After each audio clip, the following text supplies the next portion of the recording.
Governo fecha acordo para a votação das medidas provisórias no Congresso.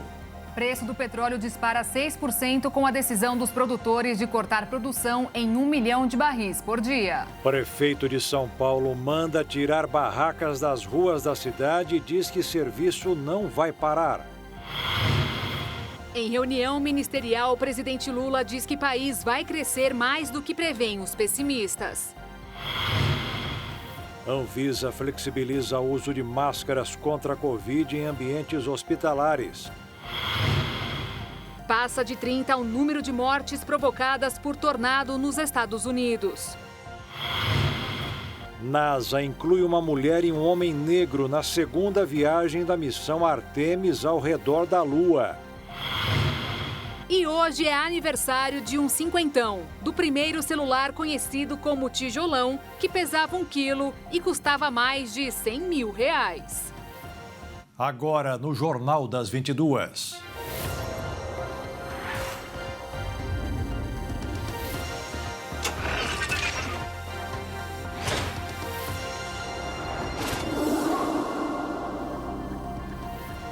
Olá, boa noite. Boa noite. O presidente Lula voltou hoje ao trabalho no Palácio do Planalto e fez uma reunião ministerial. Pediu maior intensidade nos programas que exigem investimentos e, apesar de não citar números, disse que a economia do país vai crescer mais do que prevêem o que ele chamou de pessimistas. A reunião entre o presidente Lula e ministros ligados ao setor produtivo faz parte de uma série de agendas que tem o objetivo de alinhar as ações que serão apresentadas a partir de segunda-feira. Após a reunião, o ministro-chefe da Casa Civil, Rui Costa, adiantou algumas políticas que devem ser anunciadas no marco dos 100 dias do governo. Faz parte dessas ações, por exemplo, o relançamento do programa Água para Todos, do novo plano de investimento, que alguns de vocês estão escrevendo como novo PAC, mas que terá a definição do novo nome, assim como também de programas voltados para a área da educação, que o presidente fará a agenda assim que retomar na China, anunciando programas como o programa de fortalecimento do ensino em tempo integral. Na próxima segunda-feira, ao fazer uma avaliação dos 100 dias, a gente vai ter que anunciar o que a gente vai fazer para frente, porque o 100 dias vai fazer parte do passado. A gente vai ter que discutir o que a gente vai fazer do ponto de vista do investimento na área industrial, na área agrícola, o que a gente vai fazer na área de ciência e tecnologia. Tem muita coisa para a gente investir, sobretudo em obras de infraestrutura. Tem recursos para que a gente faça os investimentos necessários. E nós, então, temos muitas obras paralisadas que agora muitas já começaram a fazer e muitas vão começar a partir da segunda-feira, quando os ministros anunciarem o plano de trabalho para depois dos 100 dias. A reunião ministerial realizada aqui no Palácio do Planalto nesta segunda-feira foi a primeira agenda de Lula fora do Palácio da Alvorada, depois de ter sido diagnosticado com pneumonia. Por causa da doença, o presidente teve que adiar várias agendas, inclusive a viagem que faria para a China. Durante a abertura da reunião, o presidente Lula disse que a economia brasileira expandirá mais do que prevêem os pessimistas. Se a gente ficar apenas lamentando aquilo que a gente acha que não vai acontecer, ninguém vai investir em cavalo que não corre. Lula também disse que para conseguir bons resultados é necessário otimismo e destacou o sucesso da viagem de Carlos Fávaro, ministro da Agricultura, à China, e a boa recepção da nova regra fiscal elaborada por Haddad, ministro da Fazenda. A obsessão do governo agora tem que ser fazer os investimentos, criar condições. Eu estou muito otimista, Rui e Haddad, companheiros, com a proposta de PPP que nós vamos colocar em discussão. Estou muito otimista e nós temos que ter como obsessão fazer esse país voltar a crescer. Porque o país crescer, ele vai gerar empregos, o emprego vai gerar salário, o salário vai gerar aumento de consumo do povo e aí a roda gigante da economia volta a funcionar e todo mundo vai voltar a ser otimista nesse país. A Prefeitura de São Paulo começou hoje a retirar as barracas de pessoas em situação de rua em toda a cidade. O prefeito Ricardo Nunes disse que o trabalho não vai parar porque, segundo ele, não é razoável que barracas sejam deixadas nas calçadas, uma vez que isso afetaria o direito de ir e vir das demais pessoas. A remoção dos itens por agentes da Prefeitura voltou a ocorrer nesta segunda, após um desembargador derrubar a liminar que havia sido concedida pela Justiça e impedir a prática. Para o prefeito, a suspensão da retirada das barracas seria equivalente a defender a permanência das pessoas que não possuem moradia nas ruas. A retirada das barracas pelos fiscais municipais estavam suspensa desde 17 de fevereiro, por uma decisão do juizado da 7ª Vara da Fazenda Pública de São Paulo. No dia 31 de março, o desembargador Ribeiro de Paula decidiu suspender a liminar até que o Tribunal de Justiça julgue o mérito do caso. De acordo com o prefeito Ricardo Nunes, as equipes da Prefeitura foram orientadas a trabalhar com o convencimento das pessoas em situação de rua para que as barracas sejam desmontadas durante o dia. Caso o dono se negue a fazer isso, o objeto será apreendido e levado para o pátio da Prefeitura, onde poderá ser retirado posteriormente. Um decreto de 2020 estabelece que os fiscais da subprefeitura da Sé, que cuida das ações de zeladoria da região central da capital, estão proibidos de retirar pertences pessoais da população de rua, tais como documentos de qualquer natureza, cartões bancários, sacolas, medicamentos e receitas médicas, livros, malas, mochilas, roupas, sapatos, cadeiras de rodas, muletas, panelas, fogueiras, utensílios de cozinhar e comer, alimentos, colchonetes, travesseiros, tapetes, carpetes, cobertores, mantas, lençóis, toalhas e barracas desmontáveis. Pelo decreto, só é permitido recolher objetos que caracterizem estabelecimento permanente em local público, principalmente quando impedirem a livre circulação de pedestres e veículos, tais como camas, sofás, colchões e barracas montadas, ou outros bens duráveis que não se caracterizem como de uso pessoal. A polícia do Rio de Janeiro prendeu uma mulher apontada como uma das principais articuladoras dos ataques no Rio Grande do Norte. Andresa Cristina Lima Leitão vivia escondida no Rio de Janeiro desde 2020. Agentes da Delegacia de Repressão a Entorpecentes prenderam neste domingo uma das chefes da facção que controla o tráfico no Rio Grande do Norte. Ela é considerada uma das principais articuladoras dos ataques que aterrorizaram o estado potiguar no mês passado. Andresa Cristina Lima Leitão, de 31 anos, apelidada de Bibi Perigosa, foi abordada próxima a um shopping na zona oeste do Rio de Janeiro, onde vivia escondida desde 2020. A onda de ataques começou no dia 14 de março e impactou a população de mais de 40 cidades até o dia 25.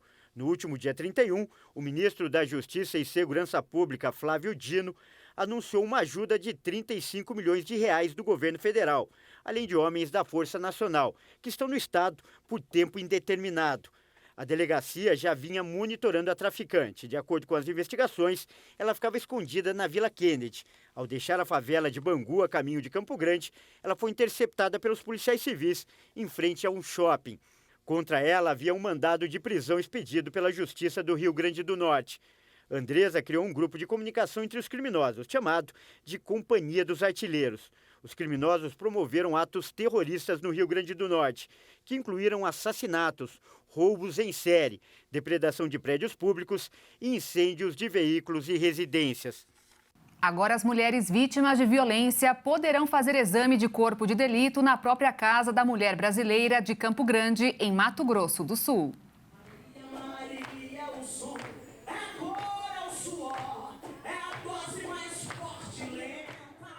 Foi ao som de Maria, Maria e discursos que autoridades e convidados aguardavam a tão esperada inauguração da sala do Instituto Médico e Odontológico Legal, na Casa da Mulher Brasileira de Campo Grande, referência no país. Agora, a vítima de violência não vai ter mais que se deslocar por uma longa distância para realizar os exames periciais. Tudo estará concentrado neste espaço, na própria sede da Casa da Mulher, que fica no Jardim Imá, com funcionamento 24 horas por dia. O exame de lesão corporal, o exame de corpo de delito de lesão corporal, e tem o exame sexológico, nas vítimas de abuso sexual também é realizado o exame aqui. Inicialmente, nós estamos aqui com 5 médicos legistas e inicialmente também 3 agentes de polícia científica para auxiliar nos exames. Garantir o acesso imediato dessas mulheres ao exame de corpo de delito, aquelas que são atendidas pela Casa da Mulher Brasileira. Isso é muito importante, porque nós sabemos que esse exame pericial, ele é fundamental para a instrução do inquérito policial, mas também para a consequente ação penal. A ministra da Mulher, Cida Gonçalves, reforçou a importância do serviço, que se junta a outros já existentes na casa, para dar agilidade e segurança no atendimento à vítima. Elas chegam na Casa da Mulher Brasileira, vão encontrar todos os serviços e agora inclusive o IMOL. Isso significa que elas vão ter todo o atendimento necessário quando elas quiserem denunciar e quando elas decidirem sair da situação de violência. A sala seria usada também para atender crianças e adolescentes vítimas de violência nos finais de semana e feriados, como já havia sido anunciado pelo governo do estado.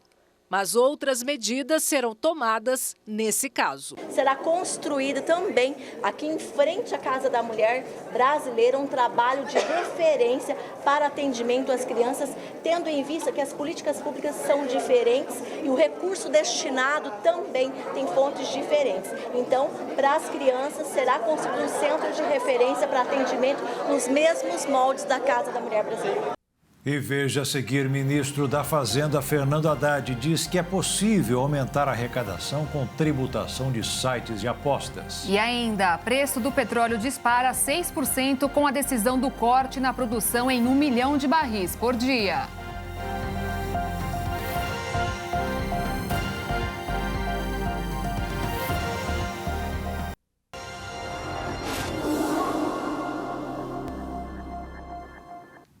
O preço do petróleo subiu 6% hoje, um dia depois que os países exportadores decidiram reduzir a produção em 1 milhão de barris por dia. A decisão mexeu com a estrutura do mercado internacional. A Arábia Saudita e outros países produtores de petróleo da OPEP anunciaram que vão cortar a produção em cerca de 1 milhão de barris por dia. A redução começa em maio e deve ir até o fim do ano. Conforme foi anunciado pelas potências petrolíferas, os sauditas e os russos deverão cortar cerca de 500 mil barris diários cada. Ou seja, a produção cairá de maneira extremamente significativa quando comparado com os anos anteriores. O corte acontece após o preço do petróleo bruto cair para $70 o barril. Nesse caso, esse é o nível mais baixo em 15 meses. O motivo para a queda tem sido as preocupações com a demanda. Quanto menor o valor, mais prejudicado ficam as companhias que operam com o recurso natural. Contudo, a perspectiva de recessão não é nova, mas ela foi intensificada com os recentes receios de crise bancária nos Estados Unidos e na Europa, que poderiam frear ainda mais as economias impactadas pela alta recente dos juros. Com isso, os valores subiram nesta segunda-feira, registrando o maior aumento diário em quase um ano. O petróleo Brent subiu 5,71%, vendido a $84,45, cerca de R$ 429. Sendo assim, a redução da oferta de petróleo no mercado internacional deve causar um choque de preços, o que pode impactar os valores dos combustíveis no Brasil. Isso porque, como no fim de fevereiro, o governo retomou a cobrança de impostos federais sobre a gasolina, o aumento no preço do barril de petróleo de maneira inesperada, o reflexo pode ser no bolso do brasileiro. Mas mesmo com a volta do ICMS, os preços cobrados nos postos nas últimas semanas tiveram queda. A explicação para esse impacto relevante no cenário brasileiro é que o preço da gasolina no Brasil é formado pelo preço cobrado pela Petrobras às refinarias, pelos impostos estaduais e federais e pelos lucros de distribuidoras e revendedoras. Ou seja, o valor dos combustíveis vendidos nas bombas pode sofrer algumas alterações. Um outro fator é o real desvalorizado em comparação com o dólar, já que o barril de petróleo é negociado na moeda norte-americana. Esse fator também poderá fazer com que os preços se elevem para a revenda. Começando mais uma semana e no primeiro dia útil do mercado financeiro, os investidores repercutiram o corte da produção de petróleo de países da OPEP+, e ainda estavam assimilando o novo marco fiscal brasileiro, anunciado na quinta-feira passada, o que fizeram o dólar fechar em leve alta nesta segunda-feira, de 0,03%, cotado a R$ 5,07 na venda. E a Bolsa de Valores fechou em queda de 0,37% aos 101.506 pontos. A obrigatoriedade dos microempreendedores individuais emitirem a nota fiscal eletrônica foi adiada. A medida, que entraria em vigor hoje, passará a valer no dia 1º de setembro. A nota foi padronizada para que todos os serviços prestados no país, tanto por pessoas físicas como jurídicas, sejam informados às prefeituras e melhor controlados pela Receita Federal. O ministro da Fazenda, Fernando Haddad, afirmou nesta segunda-feira, durante uma entrevista, que precisa ampliar a receita do governo entre 110 e 150 bilhões de reais para viabilizar as metas contidas na proposta da nova regra fiscal. 15 bilhões deverão ser arrecadados nos sites de apostas. 3 medidas devem ser implementadas o quanto antes. A taxação de apostas eletrônicas, com o objetivo de arrecadar de 12 a 15 bilhões de reais por ano. A taxação de estabelecimentos de comércio eletrônico que driblam as regras da Receita Federal, não pagando impostos, o que o ministro chamou de contrabando, com a previsão de arrecadar entre 7 e 8 bilhões de reais. E, por fim, a proibição de que empresas com incentivos fiscais concedidos por estados, via ICMS, possam abater esse crédito da base de cálculo de impostos federais. O crédito só poderá ser abatido se for destinado a investimentos e não a custeio. Esta iniciativa pode render de 85 a 90 bilhões de reais. A proposta da nova regra fiscal apresentada pelo governo prevê zerar o rombo das contas públicas em 2024 e passar a ter receitas maiores que despesas, sem contar o pagamento dos juros da dívida a partir de 2025. Inicialmente, o governo previa enviar o texto para análise do Congresso ainda nesta semana, mas o ministro da Fazenda, Fernando Haddad, não determinou uma data. O limite para o encaminhamento do projeto à Câmara é de 15 de abril. E foi agendada para esta segunda-feira a primeira reunião entre o ministro da Fazenda, Fernando Haddad, e o presidente do Banco Central, Roberto Campos Neto. O encontro acontece dias após a divulgação da nova regra fiscal e em meio às constantes críticas do presidente Lula e de membros do governo à condução do BC da taxa básica de juros, a Selic, atualmente em 13,75%. Alugar imóveis ficou mais caro. Com a alta dos juros, que tornou quase proibitivo o financiamento de casas ou até apartamentos novos, os proprietários passaram a pedir mais na hora de fechar negócio com os inquilinos.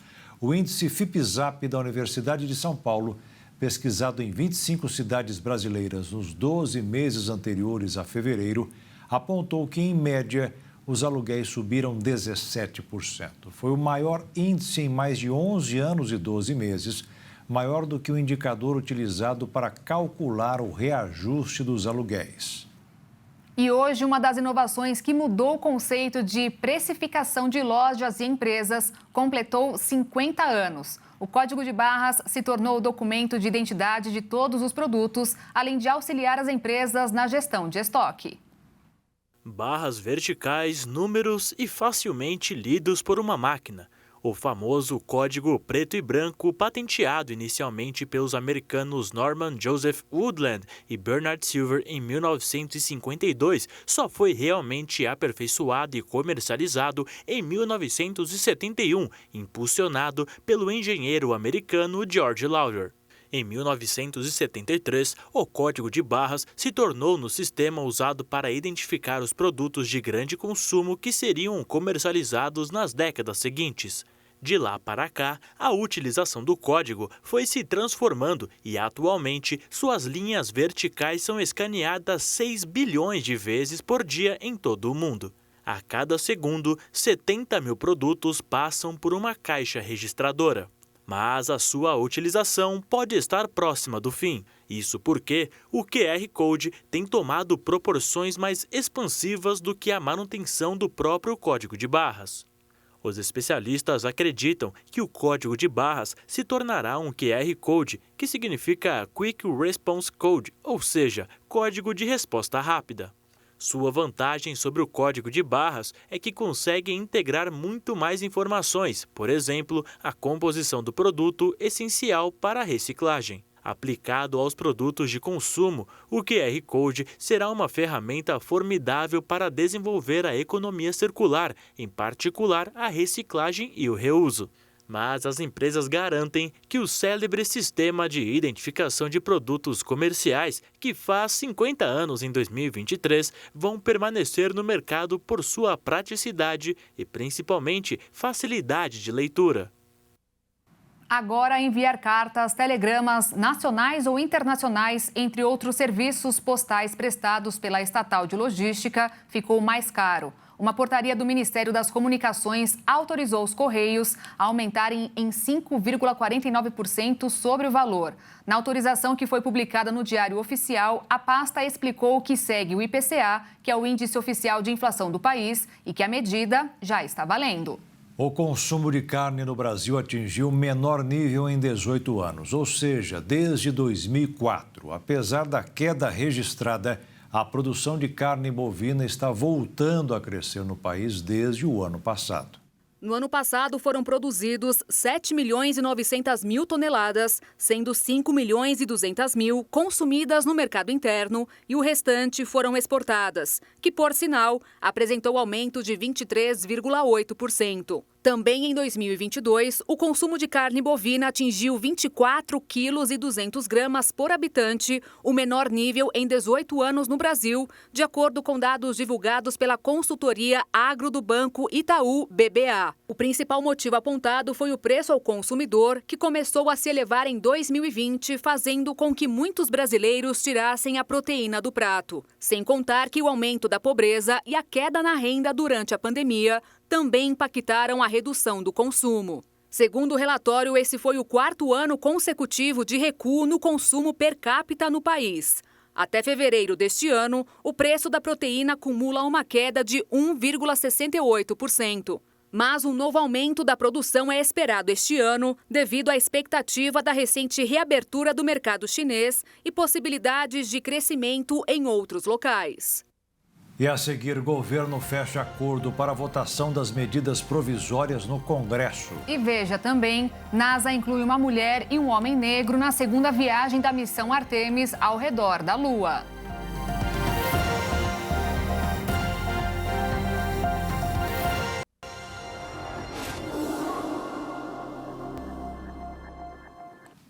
Está fechado o acordo no Congresso para a votação das medidas provisórias do governo. O número de deputados e senadores será o mesmo. Também foram definidos os membros da primeira comissão mista que vai analisar a medida provisória do governo Lula, que reordenou a estrutura da esplanada dos ministérios. A primeira comissão mista do Congresso Nacional para analisar uma medida provisória elaborada pelo governo Lula será instalada na terça-feira da semana que vem. A instalação dessa comissão seria realizada amanhã, mas na tarde de hoje houve a comunicação do adiamento. Outras 12 comissões devem ser instaladas nas próximas semanas. A formalização desta comissão põe fim a uma dúvida criada entre Câmara e Senado sobre como seria o rito de análise das medidas provisórias.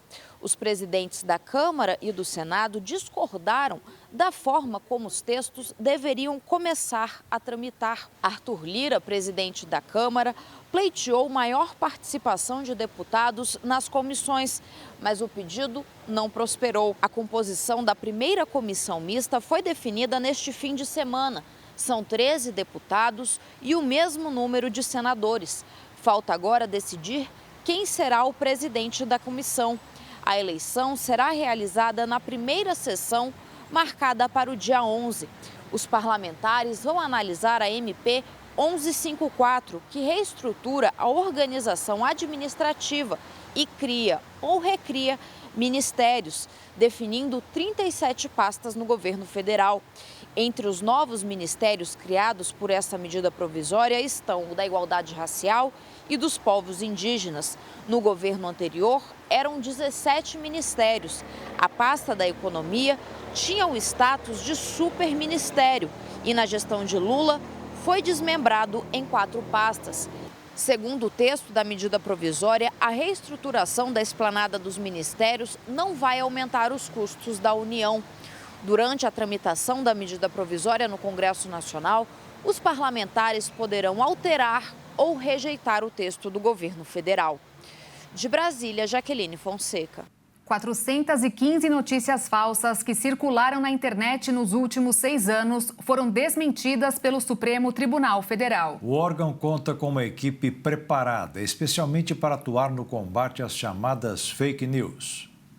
Entre os anos de 2018 e 2023, período que englobaram 2 eleições presidenciais, o TSE publicou nas redes sociais 702 postagens e 142 vídeos esclarecendo notícias falsas vinculadas na rede sobre eleições. Para ajudar no combate à desinformação, o TSE reuniu mais de 160 instituições no Programa de Enfrentamento à Desinformação. As empresas colaboradoras atuam em conjunto com a Justiça Eleitoral para tornar a internet um lugar mais seguro e cada vez mais distante da influência das notícias falsas.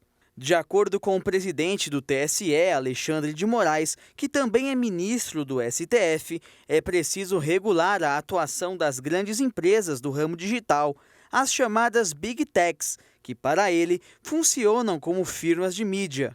Moraes usou como exemplo a Google, a empresa que mais faturou em publicidade no mundo no ano passado. Segundo Moraes, ela não tem nenhuma responsabilidade com a informação, como tem a mídia tradicional e como tem empresas de publicidade. Para Moraes, as grandes empresas de tecnologia atuam de forma irresponsável no controle de divulgação de informações. Ele também afirmou que as plataformas digitais, principalmente as redes sociais, foram instrumentos para a criação de grupos que invadiram e depredaram as sedes dos 3 poderes em Brasília no mês de janeiro. Também por esse motivo, ele acredita que correntes políticas têm usado as redes sociais para desacreditar da imprensa. Nos últimos dias, o Supremo Tribunal Federal realizou audiências públicas sobre o combate a notícias falsas. Pouco mais de 60 representantes do governo, do judiciário, de instituições, organizações e plataformas digitais foram ouvidas sobre a possibilidade de responsabilizar as redes sociais por conteúdos publicados na internet. A discussão envolve a necessidade de uma regulamentação específica, já que o Marco Civil da Internet define que as redes só podem ser punidas caso descumpram uma ordem judicial para a remoção de conteúdo. Uma auditoria realizada pelo Tribunal de Contas da União identificou que o Ministério da Defesa e as Forças Armadas gastaram irregularmente cerca de R$700 mil. O dinheiro seria para o combate à pandemia da Covid-19 em 2020 e 2021. Mas o TCU citou que encontrou R$256 mil gastos com salgados, sorvetes e refrigerantes. Também houve uma compra de 12 mil quilos de carne de boi, com cortes nobres, como filé mignon e picanha, por R$447 mil. Segundo a auditoria, os recursos deveriam ser usados para o reforço alimentar das tropas empregadas em ações de combate à Covid. O Ministério da Defesa e o Exército ainda não se manifestaram. O Centro Penal Agroindustrial da Gameleira, em Campo Grande, capital sul-mato-grossense, tem hoje 6 oficinas de produção com atividades da indústria, empregando diretamente cerca de 180 internos. No Centro Penal Agroindustrial Gameleira, em Campo Grande, os detentos fabricam pães, churrasqueiras, bolas esportivas, embalam erva mate, entre outras atividades. Na padaria da Liberdade são produzidos 2.400 pães por dia. Uma parte abastece a unidade, outra parte é comercializada e outra é doada para as instituições cadastradas no programa Mesa Brasil. Ter essa oportunidade de emprego, poder ajudar a família com a renda e aprender uma profissão é muito maravilhoso, é gratificante demais para a gente. A fábrica de churrasqueiras se instalou há 2 meses na unidade prisional e já está ampliando os negócios. A empresa está construindo mais um galpão para fazer cordas náuticas. A gente dobrou nossa capacidade de internos. A gente estava com 10, hoje nós estamos com 20 e pretendemos chegar aí até os 30, até o meio do ano. A fábrica de bolas saiu de Valinhos, no interior de São Paulo, para trabalhar dentro dos presídios do estado. No total, a empresa emprega 350 detentos de 6 unidades. A gente consegue ter alguns privilégios que lá fora a gente não consegue com a mão de obra e em alguns outros aspectos também. Eles trabalham muito bem, eles dão valor ao trabalho. Aqui eu não tenho falta, eu não tenho saídas, e não tenho o que reclamar. Os internos recebem salário e têm um dia de remissão de pena para cada 3 dias trabalhados. Já para o empresário, o benefício é que a mão de obra prisional não gera encargos, como o pagamento de férias e FGTS. Mato Grosso do Sul desponta entre os estados com os maiores índices de presos trabalhando. Atualmente, 37% da massa carcerária exerce algum tipo de atividade laboral. Em números gerais, são 6.400 reeducandos que têm a chance de mudar de vida. Significa uma oportunidade, né? A gente está recebendo a segunda oportunidade, né? Não assim aos olhos das pessoas, mas sim da sociedade, da família, entendeu? E sim, gera uma renda, gera uma remissão, essa é a parte boa também da remissão, da renda. E aqui a gente vai aprendendo e acho ótima essa oportunidade. Empresas e instituições interessadas podem entrar em contato com a divisão do trabalho da AGPEM pelo e-mail trabalho@agepem.ms.gov.br. Nós temos unidades de regime fechado também e temos espaço de instalação de novas empresas. Então, hoje nós não temos necessariamente galpões disponíveis, mas nós temos espaço de construção e temos a mão de obra. A Organização do Tratado do Atlântico Norte confirmou que a Finlândia se tornará nesta terça-feira o 31º membro da OTAN e sua bandeira será hasteada na sede do bloco em Bruxelas. O secretário-geral da OTAN, Jens Stoltenberg, confirmou que a bandeira do país vai ser hasteada na sede do bloco em Bruxelas, na Bélgica. This is a historic week. Tomorrow we will welcome... Esta é uma semana histórica. Amanhã daremos as boas-vindas à Finlândia como 31º membro da aliança. A iniciativa torna a Finlândia mais segura e nossa aliança mais forte. Vamos hastear a bandeira finlandesa pela primeira vez aqui na sede da OTAN. For the first time here at the NATO headquarters. De acordo com Stoltenberg, o processo de adesão da Finlândia foi o mais rápido na história moderna do bloco. O secretário-geral da organização ainda destacou que a entrada do país nórdico dobra a fronteira militar com a Rússia. No ano passado, no contexto da invasão da Ucrânia, a OTAN convidou Finlândia e Suécia formalmente a aderirem à Aliança Transatlântica.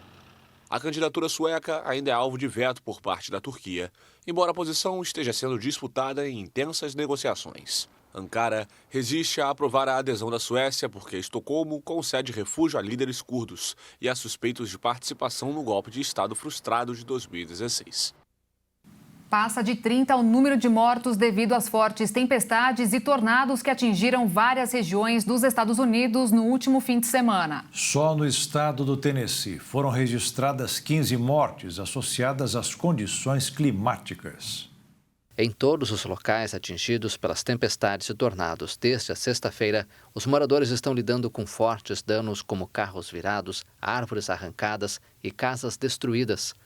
Também foram registradas mortes no estado de Arkansas, Mississippi, Alabama, Indiana, Illinois e Delaware.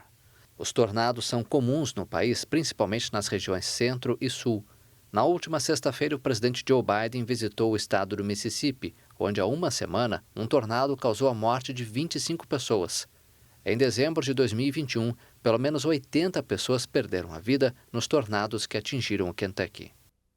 A Agência Espacial dos Estados Unidos, a NASA, e a do Canadá, CSA, anunciaram nesta segunda-feira o nome dos 4 astronautas da missão Artemis II, que participará de uma viagem ao redor da Lua no ano que vem. São 3 americanos e um canadense: Heidi Wisseman, Christina Koch, Victor Glover e Jeremy Hansen. Eles estarão a bordo da espaçonave Orion por aproximadamente 10 dias. O primeiro teste de voo tripulado e o primeiro passo para estabelecer uma presença humana de longo prazo na Lua. Gregory Hyde Wisseman, 47 anos, é um astronauta e aviador naval norte-americano.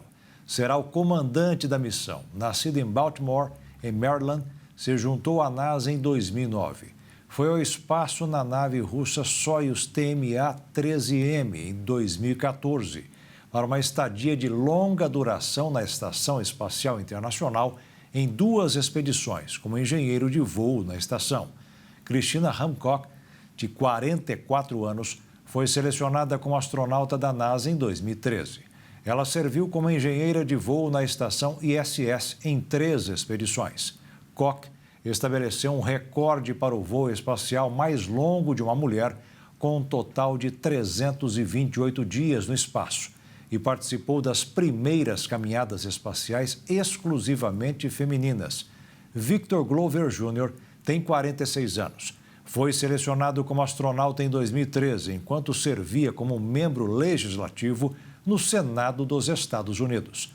Mais recentemente, ele serviu como piloto e segundo em comando do Crew 1 SpaceX Crew Dragon, chamado Resilience, que pousou em 2 de maio de 2021.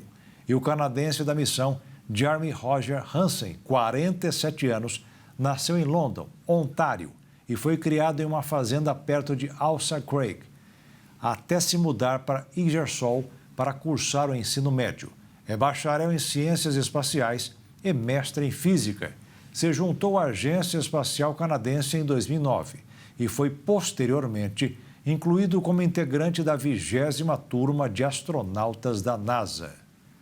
E veja a seguir, a Anvisa também flexibiliza o uso de máscaras contra a Covid em ambientes hospitalares. E ainda, hoje é aniversário de um cinquentão, do primeiro celular conhecido como tijolão, que pesava 1 quilo e custava mais de R$100 mil.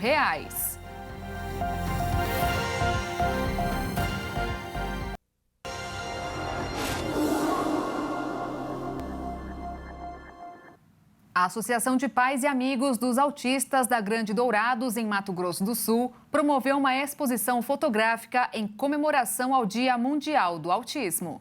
O autismo não tem cara, mas reflete amor. Este foi o tema da 3ª exposição de fotografias promovida pela AGD, Associação de Pais e Amigos dos Autistas da Grande Dourados, alusiva ao Dia Mundial do Autismo, que foi comemorado no dia 2 de abril.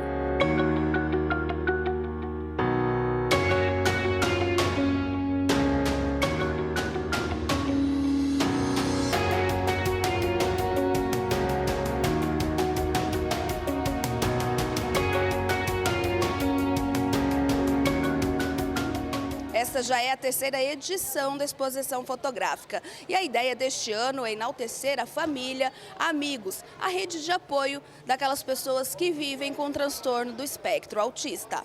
O Rafael tem 7 anos e é filho deste bancário. Ele e a família participaram do ensaio, tiveram as fotos expostas na mostra.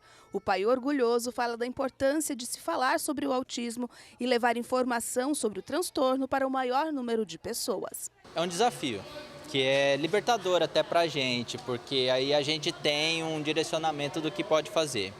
Desde quando a gente teve o diagnóstico, com 2 anos e meio do Rafael, por exemplo, aí a gente começou a ter tratamento e tudo mais, e a gente viu uma grande evolução dele e tal, e vem tendo. Tem os desafios diários, é normal, Mas é bem gratificante cada vitóriazinha que a gente tem, né? Além das fotos de dezenas de famílias, os associados da AGD também distribuíram panfletos com indicações sobre algumas características que as pessoas autistas podem apresentar. Esta psicopedagoga é coordenadora da associação que atende inúmeras famílias de Dourados e também da região. Muitas vezes se fala no autista, se fala em números, mas poucas vezes a gente humaniza esses números, né? 1 a cada 36 é autista, tá? Mas quem é essa pessoa autista? Quem está por trás? Quem são as pessoas que levam eles diariamente numa rotina cansativa, que lutam pelos seus direitos, que vão atrás de medicamentos, de terapias? Então essa é a importância da nossa exposição esse ano, mostrar quem está por trás da pessoa com autismo. Tem muitas famílias que têm uma pessoa com autismo e que ainda não foram laudados porque desconhece as características ou porque tem medo da sociedade, né? Aceitar um laudo não é fácil. Então esse é o nosso propósito, mostrar para a nossa cidade, para a nossa região que existe autismo sim e que não tem problema, que a gente vive, que a gente se diverte, que a gente é uma família como qualquer outra. Então essa é a ideia de conscientizar a população todo dia 2 de abril, mostrar um pouquinho do autismo e a importância das pessoas ao redor conhecer. Porque não adianta só a família com autismo conhecer. As pessoas ao redor, escola, um restaurante que você vai levar o seu filho, eles precisam conhecer, identificar, para diminuir o preconceito. O IBGE terminou o censo dos índios Yanomamis. O trabalho está no balanço parcial divulgado hoje sobre as comunidades indígenas. O país tem mais de 1.600.000 índios em todo o território. Mais de 27 mil são Yanomamis, sendo 16.800 morando em Roraima e 10 mil no Amazonas. 5 mil a mais do que o último censo de 2010. O IBGE destacou que o trabalho foi feito com apoio de agentes e helicópteros da Polícia Rodoviária Federal. A previsão é que todos os números sobre a população brasileira sejam divulgados no mês de maio. A Anvisa flexibilizou hoje a recomendação do uso de máscaras contra a Covid-19. A medida modifica a nota técnica estabelecida no começo da pandemia em 2020. A agência recomenda o uso do protetor facial em ambientes hospitalares somente para pacientes com sintomas respiratórios ou positivos para a Covid-19 e seus acompanhantes, além de pacientes que tiveram contato nos últimos 10 dias com pessoas positivadas, profissionais que fazem a triagem de pacientes ou em situações que necessitam o uso do equipamento de proteção individualizada. O órgão ressaltou que antes de fazer a mudança técnica, ele avaliou o cenário geral de queda no número de casos e óbitos provocados pela doença no país, além da oferta de vacinas. O Diário Oficial da União publica nesta segunda-feira a lei que cria a Campanha Nacional de Prevenção da Exposição Indevida ao Sol e começa a valer dentro de 180 dias. O objetivo da iniciativa é conscientizar as pessoas sobre os riscos e as consequências da exposição indevida sem orientação médica ao sol. Prevê ainda a adoção de medidas necessárias para facilitar ou possibilitar o acesso do cidadão ao protetor, ao bloqueador ou ao filtro solar. A lei estabelece ainda que caberá ao poder público vincular anualmente, nos meios de comunicação, campanha específica durante o período de férias escolares sobre os riscos da exposição ao sol. Segundo dados do Instituto Nacional do Câncer, o câncer da pele responde por 33% de todos os diagnósticos da doença no Brasil. A cada ano, cerca de 185 mil novos casos são registrados em todo o país. De acordo com o Ministério da Saúde, qualquer pessoa pode desenvolver o câncer de pele, mas aquelas com pele muito clara, albinas, com vitiligo ou em tratamento com imunossupressores, são mais sensíveis ao sol. A doença é mais comum em pessoas acima dos 40 anos, mas essa média da idade vem diminuindo com o passar dos anos, em função do aumento do número de jovens constantemente expostos aos raios solares. A campanha nacional de vacinação contra a gripe deve começar já na semana que vem, mas em alguns estados a imunização teve início hoje. A Secretaria de Saúde de Minas Gerais decidiu começar a vacinação mais cedo, pois recebeu 1,5 milhão de doses do Ministério da Saúde. Na região norte, a aplicação das doses começou em março devido às fortes chuvas na região e o consequente aumento dos casos de influenza. No Nordeste e no Sul, a oferta de imunizantes também está sendo feita. O objetivo do Ministério da Saúde é vacinar 90% do público-alvo, incluindo idosos, mulheres grávidas, povos indígenas e crianças de 6 meses a 6 anos de idade. O Ministério da Saúde ampliou o público-alvo para receber a vacina bivalente contra a Covid. Como a procura pela campanha iniciada há pouco mais de um mês não chegou nem a 15%, foi liberado o imunizante para quem tem a partir de 12 anos e sofre de comorbidades, como diabetes, hipertensão ou problemas cardíacos. Com a decisão, foram incluídos mais de 9 milhões de brasileiros na fila da vacina da Pfizer, que combate variantes do coronavírus. Um brasileiro apaixonado por viajar visitou mais de 40 países nos últimos 9 anos. Sem endereço fixo durante a expedição, sua principal fonte de renda para bancar seus gastos no início foi em vender brigadeiros por apenas R$1. Eliezer Tinhac, de 27 anos, realizou o sonho que muitos brasileiros têm vontade de realizar: viajar o mundo. Embora tenha rodado por 4 continentes diferentes, sua jornada começou no Riacho Fundo, região administrativa do Distrito Federal, onde vendia brigadeiros por apenas R$1. Juntando dinheiro secretamente por 2 anos, ele comprou passagem e tirou o passaporte para fazer um mochilão pela Europa. Faltando apenas 3 meses para viajar, ele contou para os pais.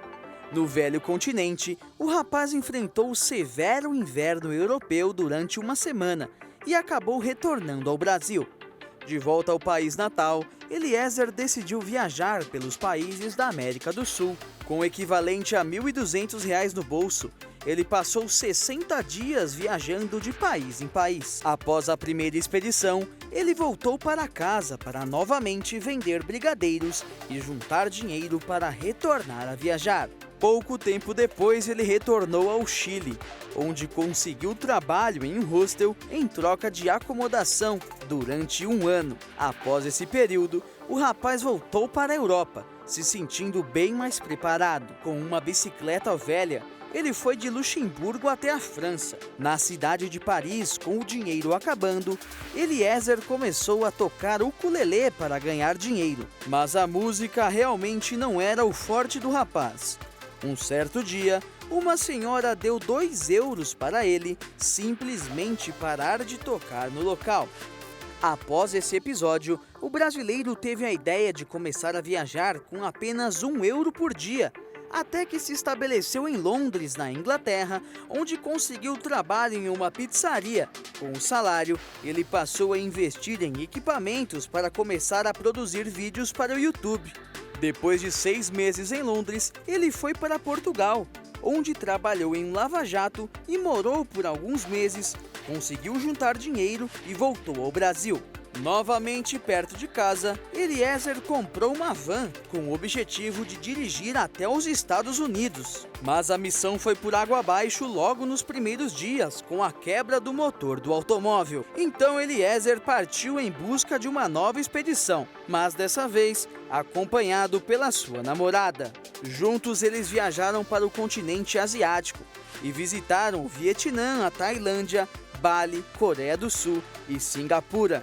Nessas viagens, Eliezer passou a compartilhar em vídeos as inúmeras experiências vividas e hoje soma nas redes sociais quase 7 milhões de seguidores que acompanham sua rotina de aventura. Após tantos momentos vividos, o próximo plano de Eliezer é buscar estabilidade. Ainda nesse mês de abril, o brasileiro e sua namorada viajarão para a Europa em busca de uma casa para morar e viver tranquilamente. Hoje é o aniversário do tijolão. O primeiro telefone sem fio fabricado pela Motorola está completando 50 anos. No começo era difícil para as pessoas conseguirem se adaptar a um celular que pesava 1 quilo. Era bom tomar cuidado para não bater com força na orelha. Mas os tempos passaram e hoje a história é bem diferente, né, Jaqueto? E como? Na nas ruas, pouca gente lembra dele. Já ouvi falar. Eu peguei aqueles dos pequenos, não os tijolão. Eu só lembro porque quando eu estudava, passava, né? Porque eu não sou desse tempo. Bem diferente dos atuais smartphones compactos, aquele primeiro celular pesava 1,1 kg e não tinha nada de tela, muito menos câmera para tirar fotos ou gravar vídeos. E a bateria durava no máximo 10 minutos. Como é que seria para você hoje? Impossível. É que um celular naquele tempo servia só para fazer ligação mesmo e tinha que ser muito rápida, porque logo acabava a bateria. E detalhe, o preço era exorbitante. Se fosse hoje um aparelho daquela época, custaria em torno de R$130 mil. Sério mesmo? Não compraria. O inventor do aparelho foi o engenheiro Martin Cooper, que é conhecido como o pai do celular. Aos 94 anos, ele diz que sua ideia inicial era criar um dispositivo que pudesse ajudar principalmente pessoas que lutam contra doenças. A utilidade da invenção com certeza superou as expectativas, a ponto dele se tornar imprescindível para a vida moderna. Basicamente, o instrumento que eu mais uso hoje para trabalhar, para comunicar com meus amigos, com minha família, enfim, para me locomover na cidade. Faço trabalho, às vezes eu jogo para entretenimento. Na hora de comer? Também. É comendo e olhando, passando o dedo, né? TikTok, YouTube. Acorda comigo e dorme comigo. Todo dia? Todos os dias. O problema é que com a popularização do celular, as pessoas se tornaram dependentes dele. E o inventor lamenta o excessivo apego que a grande maioria da população mundial tem pelo aparelho. E faz um alerta: é preciso ter cuidado com a distração ao celular. Vi que você atravessou a rua distraído com o celular na mão, não tem medo? Não. Não tem medo? E de assalto? Assalto, sim, bastante. Ainda mais em uma cidade como São Paulo. Se bobear, perde o aparelho, que já é quase uma extensão do corpo. E aí vem aquela dor de cabeça até conseguir um novo. Fora a tristeza e ansiedade por ficar um dia que seja sem celular. Para mim seria horrível ficar sem celular. Se eu ficasse um dia sem celular, eu não ia viver. Acho que não tem como não passar um dia sem celular, não. A gente depende muito dele. E o Jornal das 22 termina aqui. Obrigada pela sua companhia, um ótimo fim de noite, início de semana e de mês para você e até amanhã. Uma boa noite, fique na paz. Tchau.